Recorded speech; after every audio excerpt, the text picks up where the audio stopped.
Está no ar, o Jornal Regional. Estamos iniciando mais uma semana do Jornal Regional, trazendo para você o que é notícia nas cidades e no país. Confira as manchetes de hoje. Festival da Serra ao Mar festejou o meio ambiente no município de Guapimirim. Trem deve voltar a circular entre as estações de Fragoso e Vila Inhomirim. Casa da Inovação faz nova formatura, mais de 200 alunos formados em Teresópolis. Adolescentes são apreendidos por furto de câmeras de segurança em Rio das Ostras. Acidente entre trem e caminhão deixa uma pessoa morta e 7 feridos.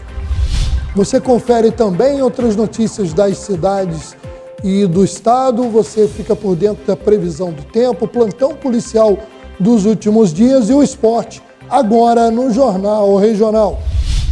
E nós vamos iniciando mais uma semana do Jornal Regional, trazendo para você o giro de informações pelos municípios. Hoje a gente começa pela região do município de Magé.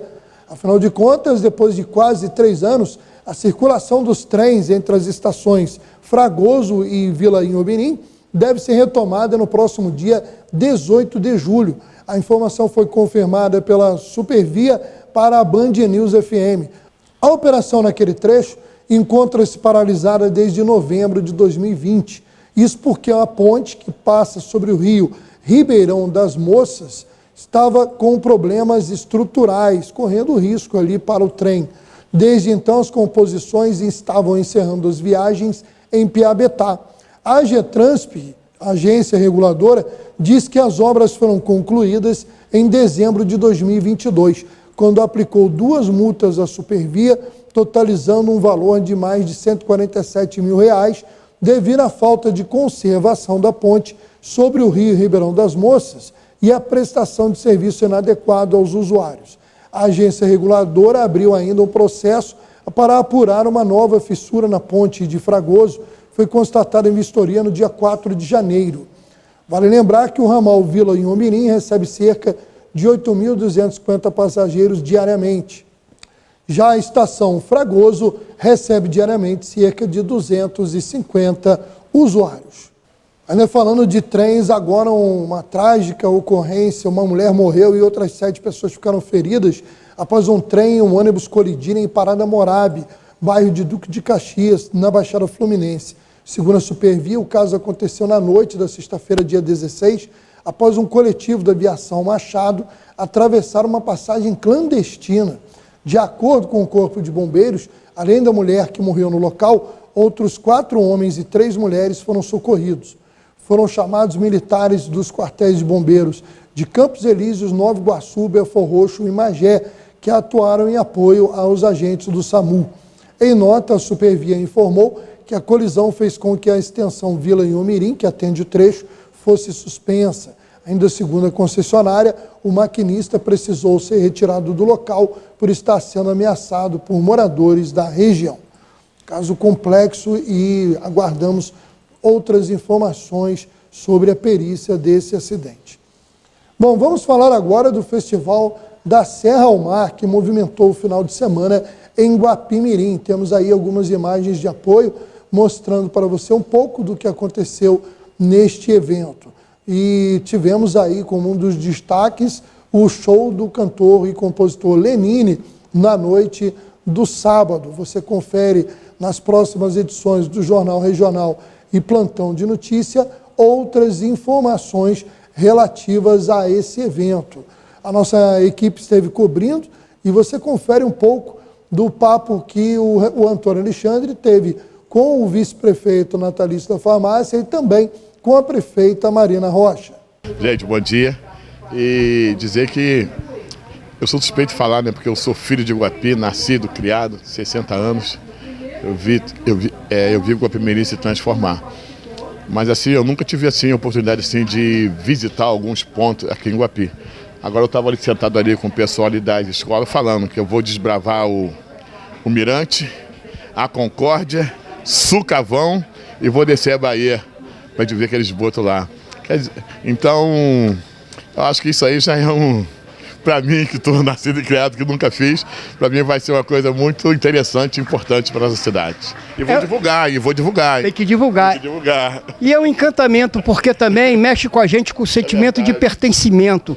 É isso, Toninho, é uma honra estar aqui com você, né? Dizer que nós estamos governando, dando importância àquilo que é importante para a nossa cidade. Foi como eu disse, não adianta o governo municipal promover grandes eventos, trazer grandes shows, promover a diversão, se a gente não promove um evento desse nível, de tamanha importância para o prosseguimento da nossa cidade. Quando eu falo prosseguimento, Toninho, porque tudo que nós temos hoje, se a gente não parar, educar, promover, organizar, uma hora tem de acabar. Então nós precisamos promover eventos como esse grande festival, maior festival ecológico, ambiental e turístico que Guapimirim já teve, né, da Serra ao Mar, porque nós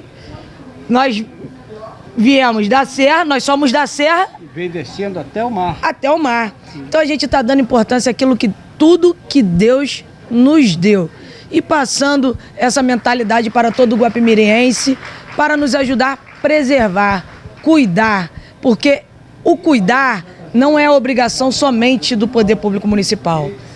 O cuidar é obrigação nossa, de nós, seres humanos. Ah, não sou morador de Guapimirim, mas quando eu venho em Guapimirim, eu tenho a obrigação de zelar pela cachoeira, zelar pela nossa mata, zelar por tudo aquilo que Deus nos deu.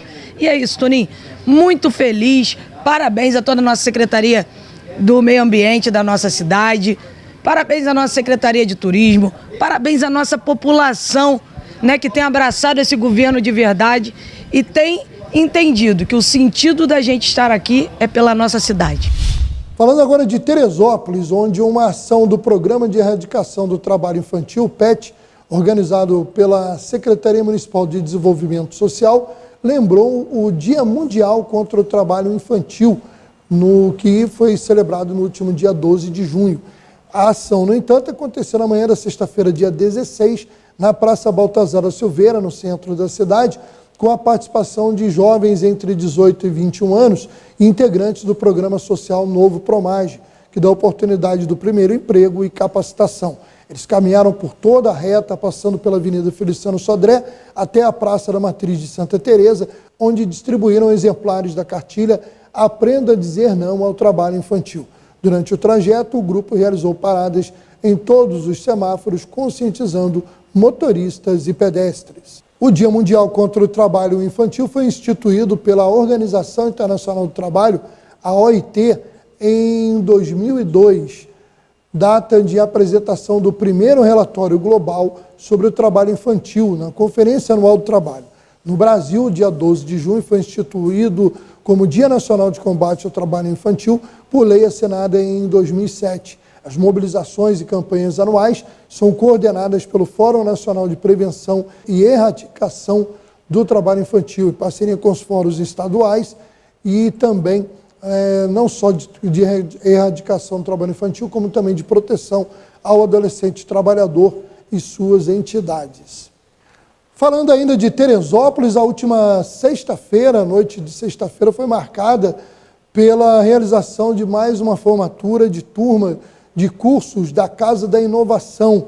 Essa unidade instalada no bairro da Beira-Linha, que oferece à comunidade diversos cursos voltados para a tecnologia da informação, desde para uma pessoa adulta que conhecer melhor como mexer nos equipamentos, né, desde celulares a computadores, notebooks, como também ao jovem que quer, de repente, desenvolver games. Então, é uma variedade de cursos. Por isso, também um grande número de formandos, né? O Espaço Higino, no bairro do Alto, esteve lotado, com a presença de alguns homenageados no evento, como o empresário Vladimir Carvalho, da Alterdata, o publicitário Ricardo Portilho e o jornalista historiador Vanderlei Pérez. Também estiveram presentes o ex-vereador José Carlos Faria, o ex-deputado Nilton Salomão e representantes do segmento comercial, como Igor Edelstein, que é presidente do Sincomércio, e o comando esteve a cargo do Alex Castelar, que é assessor especial do governador Cláudio Castro e é também o idealizador da Casa da Inovação, que buscou recursos para a implantação desse projeto em Teresópolis. Projeto muito interessante e a expectativa, segundo o Castelar, é ampliar para outras comunidades do município. Parabéns a todos os formandos e a toda a equipe da Casa da Inovação, inclusive o seu coordenador Jorge Maia, assim como o Castelar. Falando também da noite de sexta-feira em Teresópolis, a comunidade católica celebrou o Dia do Sagrado Coração de Jesus e houve uma solenidade especial na igreja da paróquia do Sagrado Coração de Jesus, na Barra do Imbuí. O bispo diocesano Dom Gregório Paixão esteve no local celebrando esta solenidade ao lado do pároco Padre André da Barra do Imbuí e região. Agora a gente fala de Petrópolis. A reunião do Condim foi remarcada devido à inauguração das novas instalações aí da Secretaria de Turismo. A reunião do Condim, que seria no último dia 15, na Casa dos Conselhos, foi marcada para esta semana, dia 22, mantendo o mesmo local e o mesmo horário, às 18 horas. Então, uma informação para você que é morador de Petrópolis. Mudando de região, vamos falar de Rio das Ostras. O Ministério Público do Estado do Rio de Janeiro, por meio da primeira Promotoria de Justiça de Tutela Coletiva de Macaé, expediu recomendação para que o governo de Rio das Ostras e outras 3 estruturas municipais se abstenham da utilização de servidores comissionados para atuarem como advogados públicos e, dessa maneira, usurpariam as funções dos procuradores municipais. O Ministério Público apurou que o município utiliza assessores jurídicos para desempenho de atividades típicas de procurador municipal, prestando serviços em entes da administração, como a FROC, a Fundação Rio das Ostras de Cultura, o Instituto de Previdência Rio das Ostras, o Ostrasprev, e o Serviço Autônomo de Água e Esgoto, SAI. Segundo a promotoria, esse cenário configura 2 irregularidades: o desvio de função de assessores jurídicos, que estariam apropriando-se de atribuições privativas dos procuradores municipais, e a não observância do princípio da unicidade de representação judicial. A recomendação leva em consideração que o Tribunal de Justiça do Rio de Janeiro, TJRJ, tem declarado inconstitucional a nomeação de assessores jurídicos para desempenho de atividades inerentes aos procuradores. O Ministério Público estabeleceu prazo de 10 dias, que já está contando, para que o município, a FROC, o Ostraprev e o SAI esclareçam se pretendem atender a recomendação e demonstrem interesse na celebração de um TAC, um termo de ajustamento de conduta, para regularizarem a questão. Bom, vamos seguindo ainda, falando de Rio das Ostras. A Prefeitura, por meio da Secretaria de Meio Ambiente, iniciou a recuperação de talude, que é o terreno em declive, situado paralelamente à rodovia Amaral Peixoto, próximo ao trevo da estrada Serra Mar. O talude será recuperado a fim de conter processos erosivos, evitando dessa forma o desmoronamento da região. Será executada a correção da inclinação do talude e realizado o plantio de grama, minimizando possíveis impactos no local. Falando agora de Macaé, a cidade teve uma competição de automodelismo que atraiu atletas de outros estados. Foi um domingo de emoção e adrenalina, a 4ª etapa do Campeonato Carioca Off-Road 2023, que prosseguiu até domingo, com pilotos do Rio de Janeiro, São Paulo e Minas Gerais. A disputa foi realizada na linha verde, ao lado da BRK Ambiental, e foi uma das programações preferidas dos amantes das pequenas máquinas. Os curiosos também puderam conhecer mais a respeito da prática, que está atraindo cada vez mais adeptos do esporte, e além dos horários atentos de crianças, jovens e adultos. Foram disputadas 4 categorias: Open, iniciantes, Bug EP para carros elétricos, Trug, que são os caminhões, e Bug GP, que é motor a combustão. A pontuação desta 4ª etapa se soma para o Campeonato Brasileiro, que será realizado nos dias 7, 8 e 9 de setembro, em Vila Velha, no Espírito Santo. Macaé será sede da última fase do campeonato, prevista para o dia 22 de outubro. Nós vamos agora a um rápido intervalo. Na volta você tem outras notícias das cidades, tem informação do país, tem plantão policial, esporte e previsão do tempo.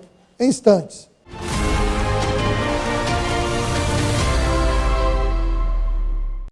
Qual é o seu plano para hoje? Maratonar uma série? Se divertir com a família? Jogar com dezenas de amigos? Seja qual for o seu plano, a SumiCity tem o melhor plano e o melhor preço para você. Internet 100% fibra ótica de 150 MB até giga conexão a partir de R$ 89,99. Não perca essa oportunidade. Ligue 10353 e assine agora mesmo a SumiCity.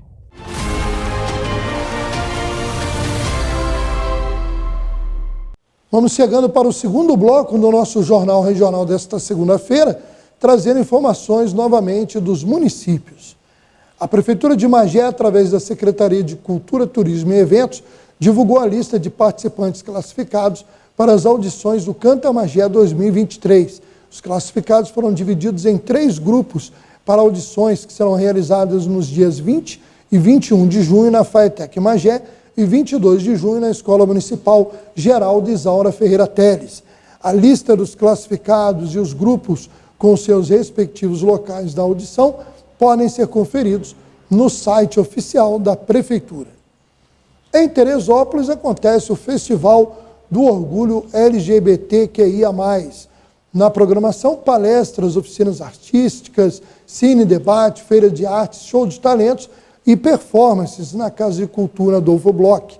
Terá ainda partidas de gameada e sapabol no ginásio Pedrão. Outras atrações acontecerão no campus do Unifeso, no Alto, e também bares da região.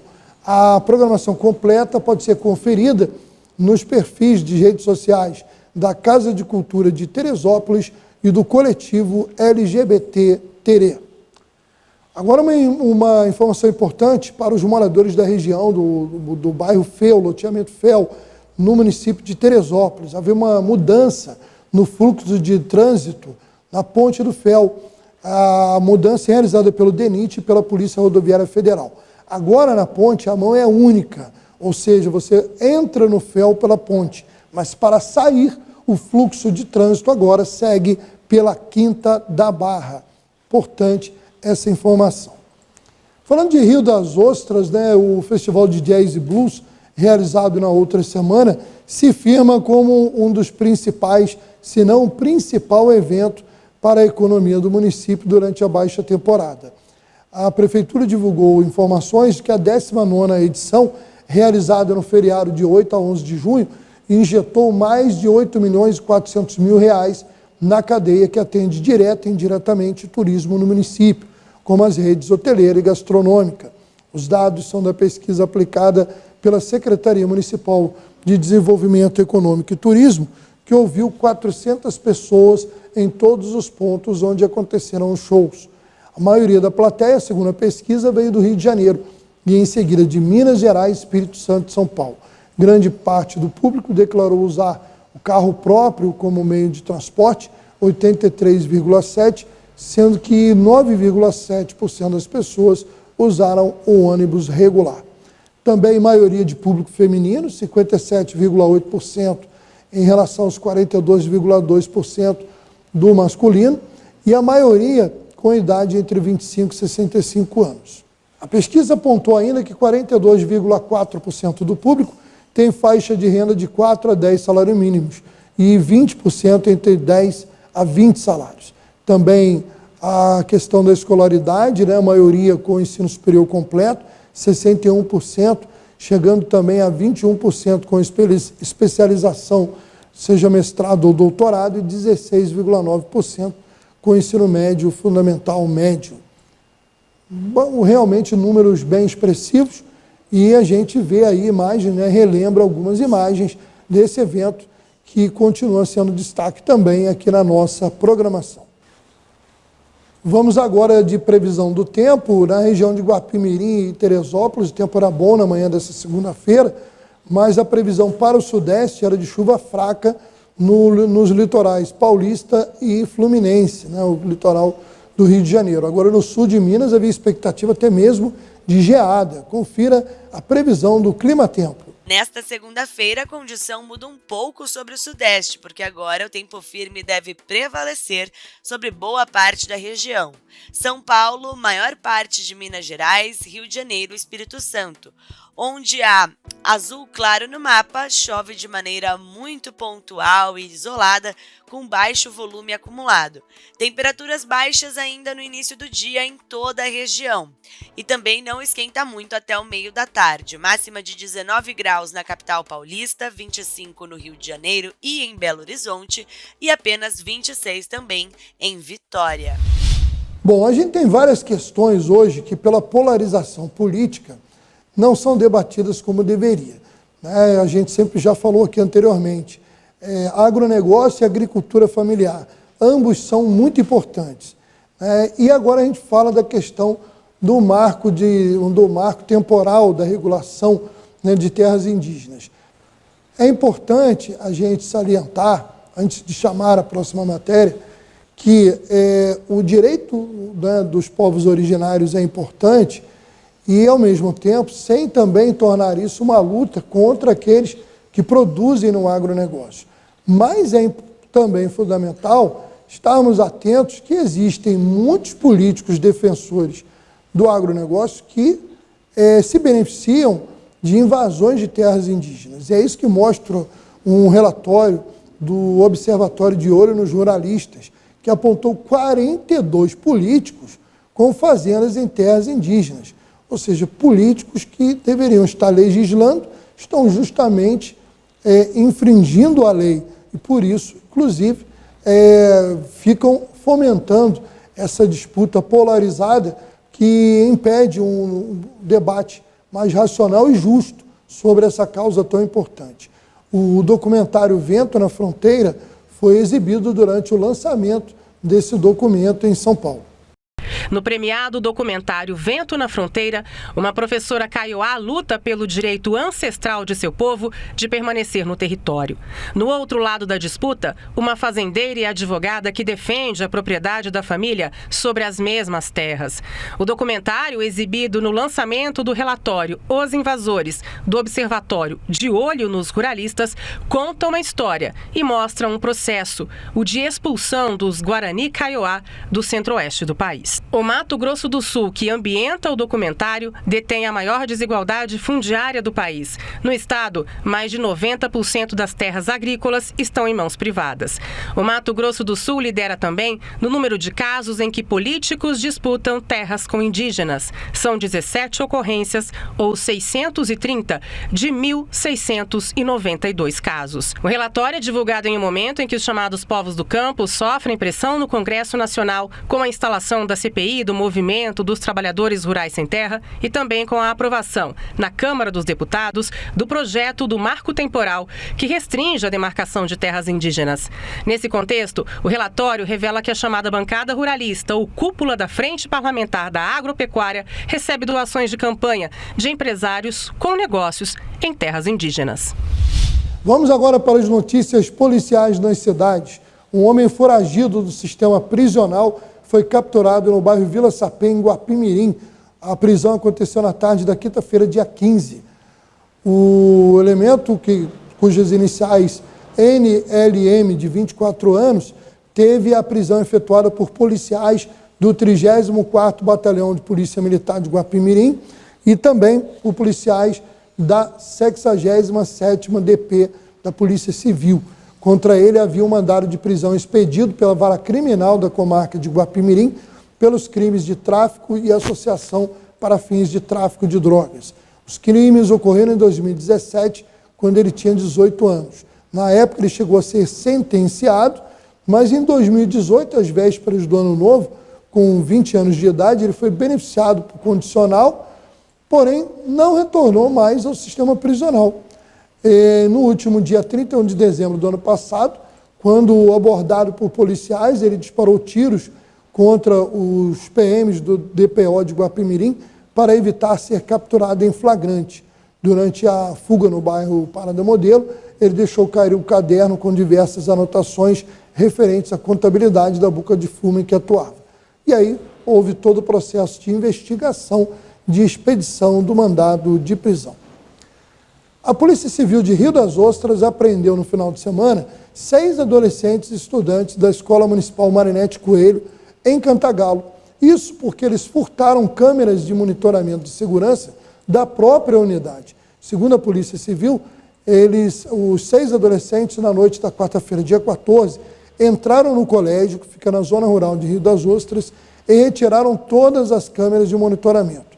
Ainda segundo a polícia, um dos envolvidos levou a polícia no local onde havia descartado algumas câmeras.